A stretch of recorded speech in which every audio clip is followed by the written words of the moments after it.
up, nerds and nerdettes and wee little nerdlings all?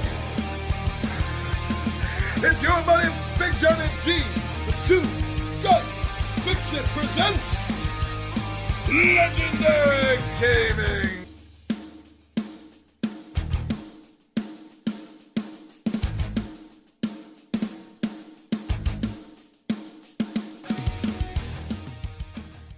Hello and welcome back to another Grand Central Shoutout, where we are doing a Publisher's Playhouse. This is where I tell you about a publisher that's been impressing me, one that I think you should know about, one that you need to know their games, their titles, what they have, and what is upcoming. So please, sit back, relax, and let me tell you about Slugfest games. I'll see you at the table.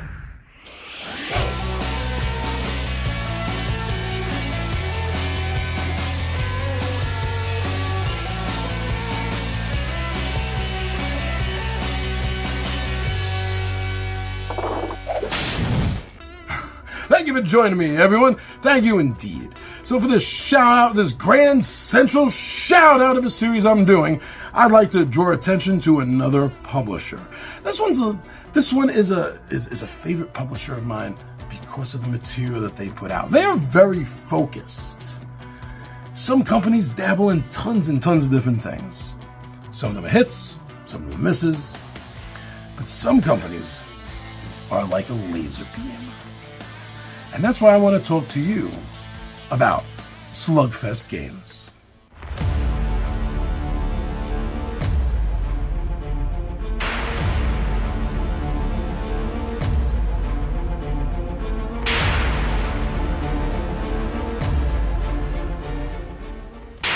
I first heard about Slugfest games through their biggest hit, their largest title, their most ongoing series yet. And that's right there. At least that's the big box. It's holding everything. And that is Red Dragon Inn.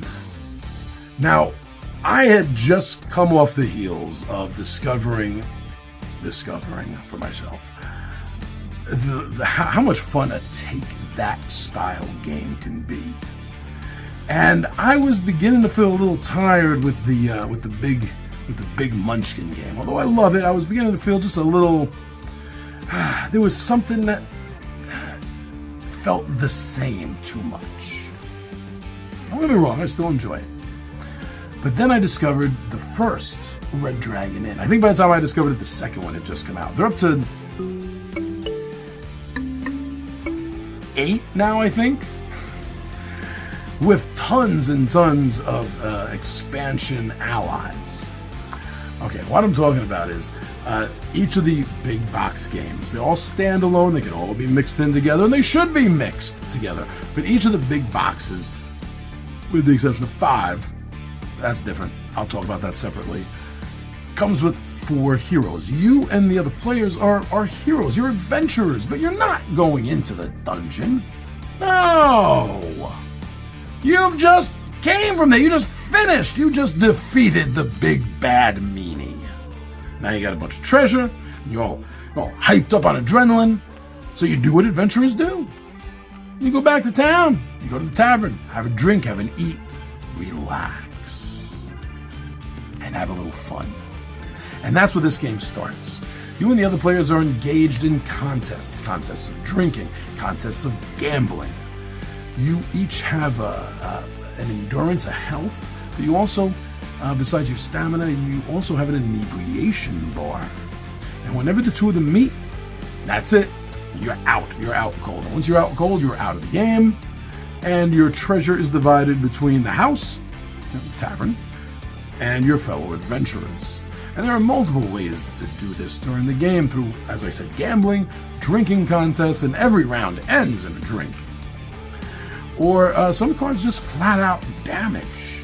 You know, you're in a bar, things get out of hand.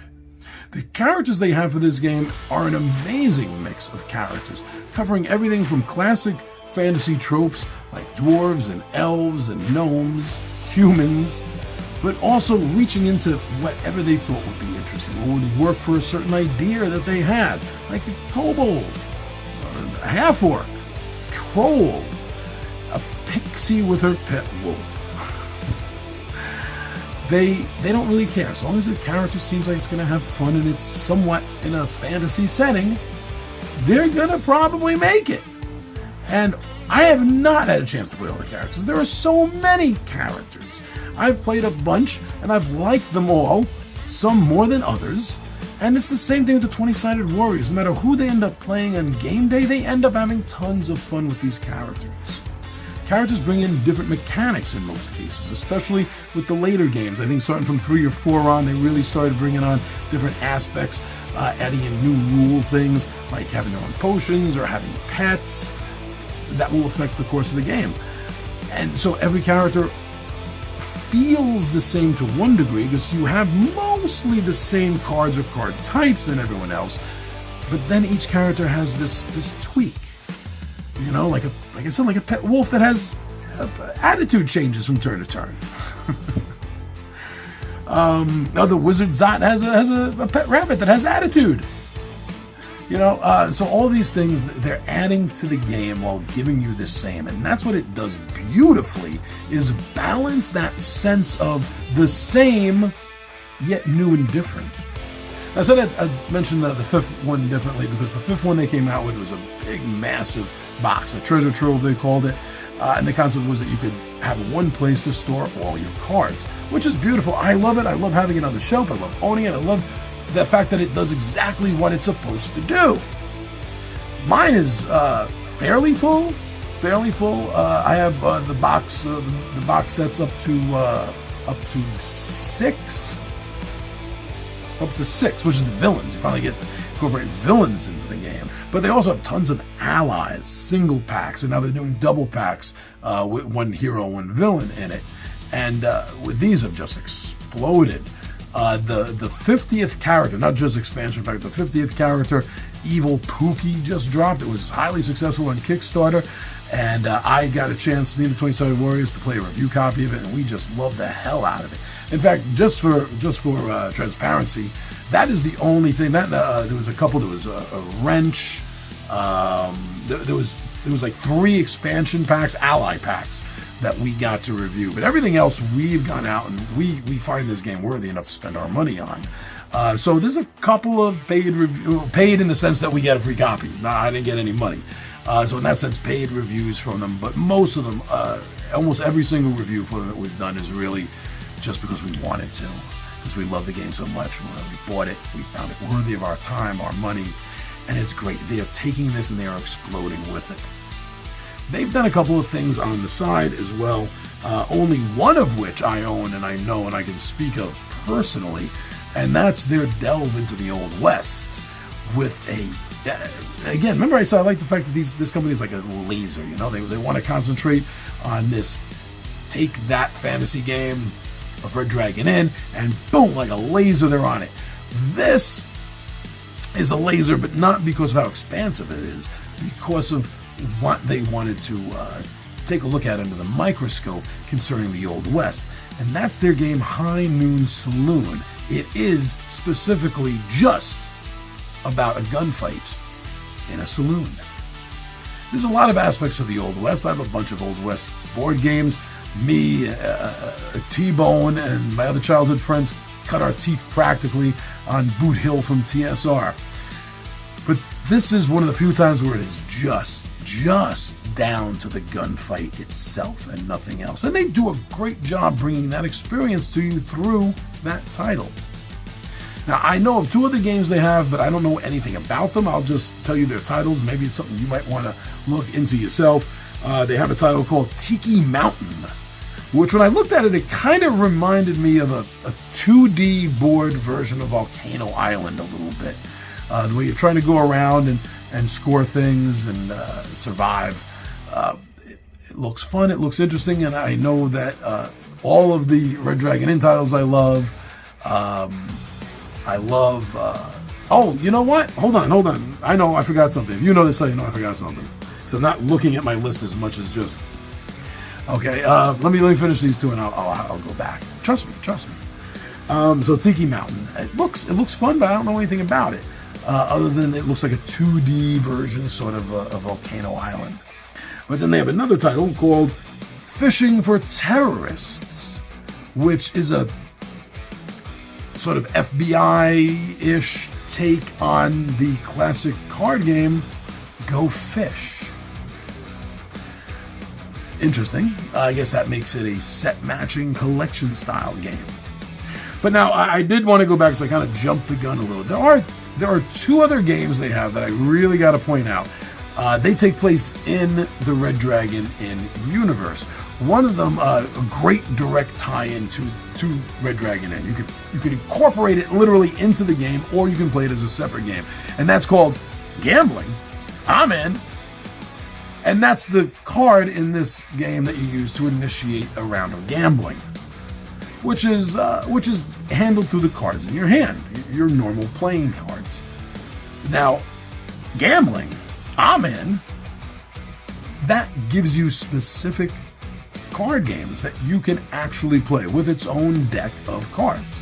You can play these card games separately on their own, just sitting around the table one afternoon. Or you can actually incorporate it into Red Dragon Inn. When somebody plays a Gambling, I'm in. You can pull out the deck and decide on which of the games, which of the pokerish style card games that you want to play. Brilliant. I got mine, they fit right in there too. Along with, although I don't have the expansion for it, so I don't know, this is going to be getting tight, Battle for Greyport. Now, Battle for Greyport is a fantasy battling game. Combat game, not tactical miniature combat or anything like that. It's card combat, but it uses the Red Dragon and characters. In fact, the concept is you just come from the dungeon, as I explained earlier, and you're ready to party in town. But something's attacking the town. And now, before you can relax with a nice drink and a few card games, maybe a brawl, you gotta handle some schmuck that thinks it's his job to level your village. And it does. It draws on, it uses the characters that you find right here in Red Dragon Inn, introduces a new character, the Chrono Mage, and gives you a Red Dragon Inn card for him as well, a card set, which is really fun getting to add that in. These can be sort of incorporated into a campaign style if you picture it. You know, you could play Battle for Greyport where you're just coming from the dungeon and you find this dragon or whatever attacking the town and you have to defend it. And then when you finish that game, you can take those same characters, if you chose ones that, I mean, this has 50, so you have to choose the right ones. But if you do, you can take those same characters and then bring them to the inn. They've just come from the fight. It does add a campaign aspect to it, although there's nothing specific about your character gains this or that because of the previous adventure. That can always be house ruled. And I haven't looked, but I'm sure there must be something in the BBG threads about just this, about this idea exactly. So, games I haven't tried, a bunch of games, most of them I have tried and I know firsthand. This is a really fun company, and they're obviously in love with their own product. They definitely are, because they show it so much love, and they keep delivering, keep advancing this world. And I'm happy they are. Just like I'm happy to sit here and tell you about them and tell you that I think you should know this company. You should. So please, watch videos on their games. Watch other reviewers talk about them. Check out their own webpage, their social media pages. Check them out and see for yourself. If you see these games in a board game cafe, take one down and experience it. You are going to have a great tabletop adventure when you play a Slugfest game. Alright everyone, I'm your buddy Big Johnny G, and I hope you enjoyed this, and I hope you check out Osprey Games, and me, my friends, I am out of here.